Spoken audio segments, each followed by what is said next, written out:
Cara menjaga ukhuwah adalah dengan idfa billati hiya ahsan fa idzal ladzi bainaka wa bainahu adawah ka'annahu waliyyun hamim. Balaslah keburukan dengan kebaikan, sehingga orang yang tadinya memusuhi kamu berubah menjadi pembela yang setia kepadamu. Ayatnya gitu. Idfa billati hiya ahsan fa idzal ladzi bainaka wa bainahu adawah ka'annahu waliyyun hamim. Balaslah keburukan dengan kebaikan, sehingga orang yang tadinya memusuhi kamu tiba-tiba menjadi pembela yang setia kepadamu. Apa contohnya? Contohnya perselisihan yang terjadi antara Abdullah bin Zubair dengan Muawiyah bin Abi Sufyan. Ada dua sahabat, dua-duanya hebat, keren, cuman keturunannya beda. Abdullah bin Zubair, ayahnya adalah Zubair bin Awam. Zubair bin Awam satu dari 10 sahabat yang dijamin masuk surga. Keren ya ayahnya ya. Anak seorang laki-laki yang dijamin masuk surga. Julukan Zubair bin Awam adalah Hawari Rasul, pembela Nabi. Orang yang sangat ngebelain Nabi. Ibunya Abdullah namanya Asma bintu Abi Bakar. Berarti Abdullah cucunya Abu Bakar. Asma adalah seorang perempuan yang pernah membantu Nabi dalam hijrah dengan membelah ikat pinggangnya. Satu dipakai untuk mengikat bawaan Nabi di onta, satu lagi dipakai untuk mengikat bajunya sebagai tali pinggang. Sejak saat itu Asma diberikan julukan, jadi dia punya nama apa? Julukan lah ya. Julukan itu kalau sekarang mungkin nama akun. Maka sejak itu nama akun itu kalau bahasa Arabnya kunyah. Jadi akunyah gitu, maksa. Jadi julukannya Asma adalah Zatin nitaqain, perempuan yang punya dua ikat pinggang. Itu pujian buat Asma. Ini adalah ayah ibunya Abdullah. Dan tahukah kita Abdullah siapa? Abdullah adalah sahabat Nabi, bayi yang pertama lahir di kota Madinah setelah Nabi hijrah. Bayi yang pertama lahir di kota Madinah setelah Nabi hijrah. Kenapa spesial? Karena orang Yahudi itu memantra-mantrai kaum muhajirin ketika mereka hijrah. Kata orang Yahudi, siapa yang berhijrah ke kota Madinah, kami kutuk, gak akan punya keturunan. Sehingga sahabat muhajirin galau. Jangan-jangan berhasil nih mantranya Yahudi. Kan Yahudi tuh banyak main sihir ya. Mereka kayak menakut-nakuti dengan mantra. Pokoknya orang-orang muhajirin gak akan ada yang punya keturunan.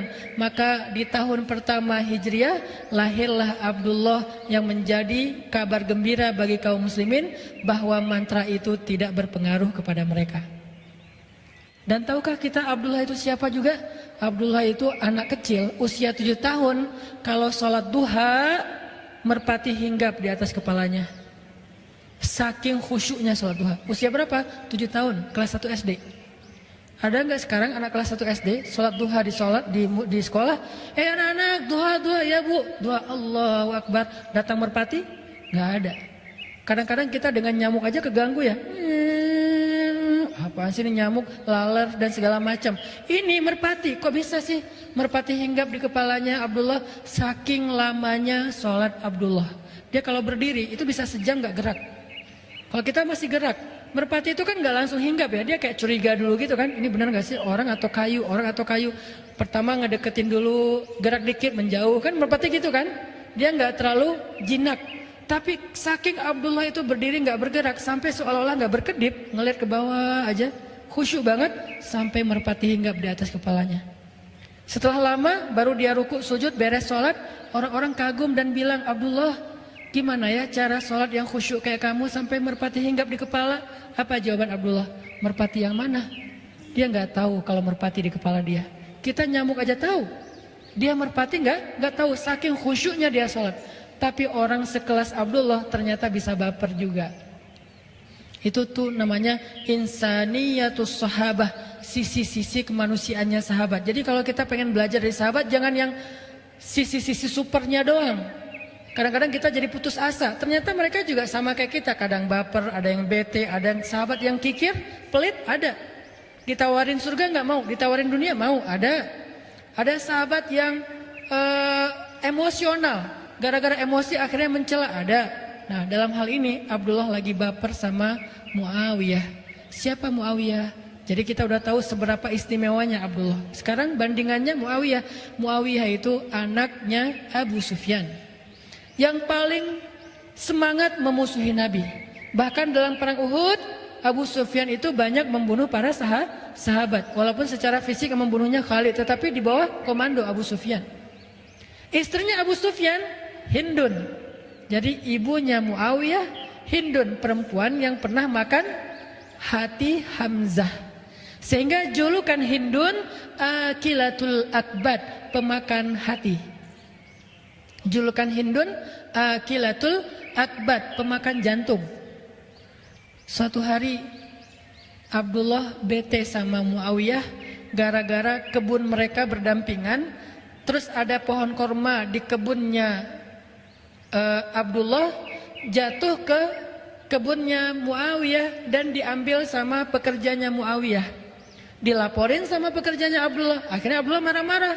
Wah, zalim banget nih. Dikirimlah surat oleh Abdullah ke Syam. Waktu itu Muawiyah jadi gubernur di Syam. Abdullah jadi orang biasa di Mekah. Muawiyah jadi gubernur di Syam. Gubernur, pejabat. Dapat surat dari Abdullah. Tahu nggak isinya gimana? Ya ibna akilatil akbad, wahai anak perempuan yang pernah makan jantung. Marah-marah, mencela, menyebutkan nama ibunya Muawiyah. Wahai anak perempuan yang pernah makan jantung, kamu tuh nggak tahu diri ya, pekerja kamu itu zalim kepada saya, kamu memakan uang haram dan segala macam, dicela habis-habisan. Membaca surat dari Abdullah, Muawiyah menitikkan air mata, sedih, disebut ibunya. Padahal Hindun juga udah taubat. Hindun juga setelah masuk Islam menjadi baik Islamnya. Islamnya Hindun luar biasa. Segitu-gitunya Hindun setelah dia masuk Islam, dia itu mujahidah loh. Yang membantu jihadnya sahabat luar biasa Hindun. Cuman di masa lalunya emang ngeri banget Hindun ini.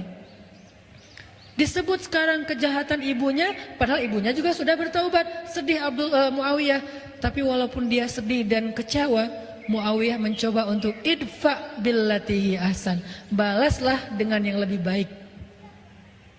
Akhirnya Muawiyah tulis surat balik. Bismillahirrahmanirrahim. Assalamualaikum warahmatullahi wabarakatuh. Ya ibna hawarir rasul wa ya ibna dzatin nitaqain. Coba balasannya. Dimarahin oleh Abdullah dengan kalimat wahai anak perempuan pemakan jantung, tapi dibalas wahai anak seorang pembela Nabi, wahai anak seorang perempuan yang punya dua ikat pinggang. Dipuji orang tuanya oleh Muawiyah, sehingga dia mengatakan saya nggak tahu kejadian itu, saya akan minta penjelasan kepada pegawai saya, kalau itu benar saya akan kembalikan hakmu, maafin saya ya, maafkan saya ya, demi Allah saya nggak ada niat menyakiti kamu. Tapi di awalnya udah dipuji kedua orang tuanya. Abdullah membaca surat itu langsung beristighfar, astagfirullahaladzim saya udah dosa. Dia nangis juga karena dia ngerasa bersalah. Langsung dia ambil ontanya, dia menuju ke Syam. Dia pergi ke Syam dari Mekah. Sampai di Syam, dia langsung menemui Muawiyah, dia peluk Muawiyah, dia katakan wahai Muawiyah, balas saya dengan kata-kata yang sama. Kata Muawiyah, kami bukan orang yang diajarkan untuk mencela. Makin terpukul Abdullah. Padahal kan secara kualitasnya Abdullah ini lebih dahsyat ya, ibadahnya dahsyat. Orang tuanya orang-orang hebat, kakeknya itu Abu Bakar As-Siddiq. Tapi dikatakan kayak gitu oleh Muawiyah, seolah-olah dia diajarkan sesuatu yang dia udah lakuin itu. Kami kaum yang tidak tahu cara mencela, kata Muawiyah. Kami nggak ngerti gimana cara mencela. Jadi jangan suruh kami mencela. Wahai Muawiyah, balas cela saya. Nggak ngerti gimana cara mencela. Maaf wahai Abdullah, saya nggak tahu cara mencela. Akhirnya Abdullah mengatakan, wahai Muawiyah, saya minta maaf, saya yang salah. Sebagai bentuk penyesalan saya hadiahkan seluruh kebun saya dan isinya untuk kamu. Itu janji Allah, balaslah keburukan dengan kebaikan, maka nanti orang yang memusuhi kamu justru menjadi pembela yang setia kepadamu. Itu cara jaga ukhuwah. Emang gak gampang. Ustadz gimana caranya? Emang Ustadz pernah? Ya agak susah juga sih. Saya juga lagi belajar, semua kita belajar ya. Kadang berhasil, kadang belum. Ada kasus yang saya udah berhasil kayak gitu. Kalau sekali berhasil kayak merasa paling baik gitu ya. Wah, saya ternyata orangnya baik juga ya, gitu kan ya. Tapi kalau gagal, kok nggak bisa ya ngikutin sahabat.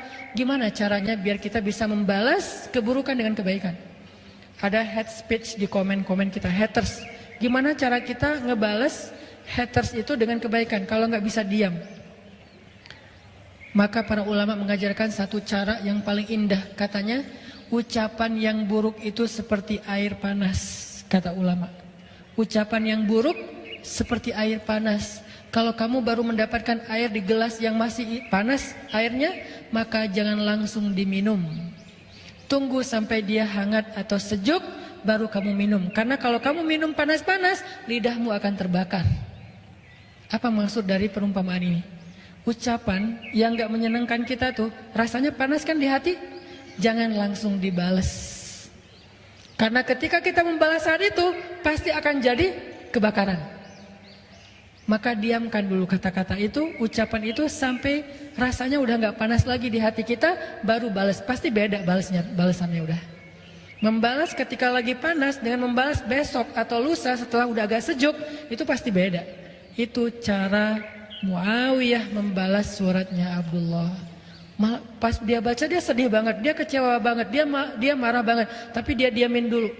Selang beberapa hari dia udah tenang, dia baca lagi suratnya, dia tulis balasannya.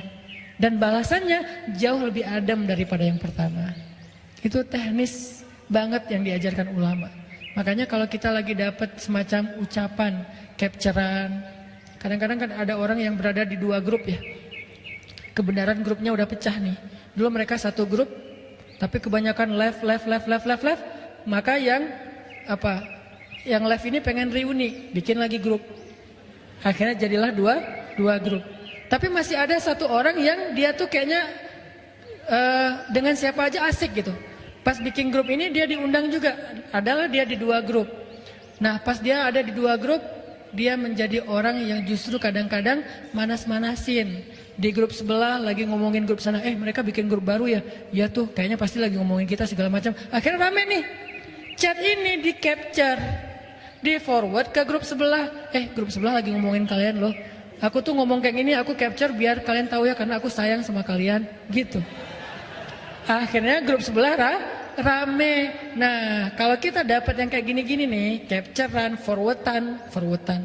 Itulah pokoknya head speech, comment haters segala macam, jangan di replay saat itu juga. Tunggu sehari, 2 hari, pas kita udah tenang, replay kalau mau di replay. Kalau nggak mau di replay, maka kata Nabi, falyakul khairan aw liyasmut. Kalau mampu nge-replay, itu terjemahan medsos terhadap hadis ini ya.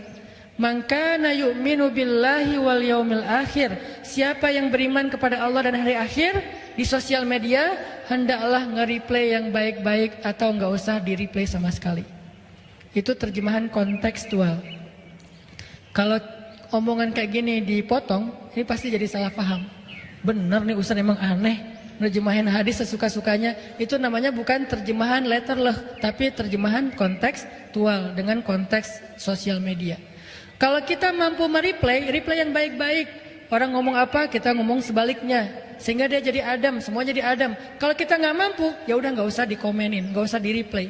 Kalau nggak kuat, delete aja komennya. Kalau nggak kuat lagi, blok aja orangnya. Nggak apa-apa ngeblok juga, tetapi jangan sampai memunculkan perdebatan. Kadang ada orang yang memang perlu diblok, soalnya itu akun memang sengaja buat komen-komen doang. Pas kita lihat akunnya follower sedikit, postingan 0 ya. Buat apa lagi kalau bukan untuk rame-ramein doang gitu. Ya udah blok aja. Tapi dia pasti akan bikin akun baru. Nggak akan selesai.